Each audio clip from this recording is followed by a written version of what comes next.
Okay, here's the video of the 2014 Polaris 800 EPS Razor, and this one has had the rear axle failure.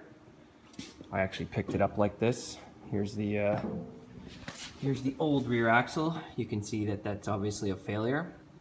It's actually pretty well documented on the internet. Apparently these pinion nuts come loose, and that causes this to happen. So I have the new carrier here. These things are not cheap, just about $2,000 Canadian. And I'll just quickly show you guys how to get this apart. So come back over here. So of course you start by taking off your wheel. So once you got your wheel off, you'll be looking at something like this on there. First thing to do is going to be undo your brake caliper. You got a couple bolts there. Second thing is this upper bolt here. And actually before you do that, you'll pull this axle nut off here, which I believe is a 30 mil. There'll be a cotter pin. Might need extra cotter pins. Sometimes these cotter pins do break. So then you can pull this upper bolt out. Just tip this down. That's going to allow you to get your axle out.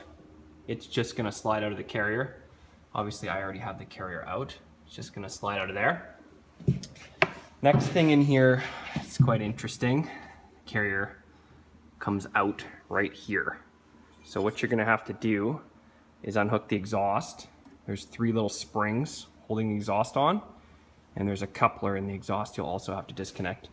Exhaust also comes out the side, although kind of difficult, it does come out. Once you get all that stuff out, then you're gonna come back around here and take this bracket out. You got 2 bolts here. You got nuts on the bottom, this one here. There is a total of, I think it's 4 bolts there that connect the torque tube to the rear diff.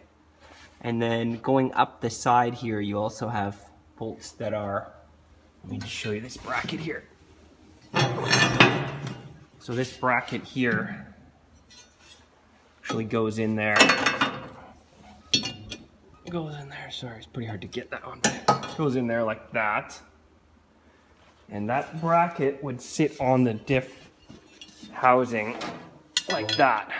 So you've got those 4 bolts there. For me, it was easy because I have a spare, so I just put them into there as I took them out. These bolts on the front of the torque tube are not very easy to get off, but you'll be able to manage. And then, if you are doing this job, you'll likely need a new coupler. Now I thought I might not need it, but I actually did. And this is another Polaris only part, obviously. So this is the coupler here that connects the transmission to the rear diff.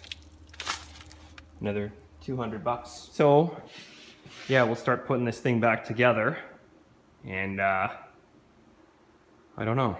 Hopefully the new rear diff over there is better than the old one. Apparently it's a new part number. This is a pretty common problem, so maybe Polaris addressed it. Anyways, I'll continue putting this back together. If you have any questions, just post it up in the comments.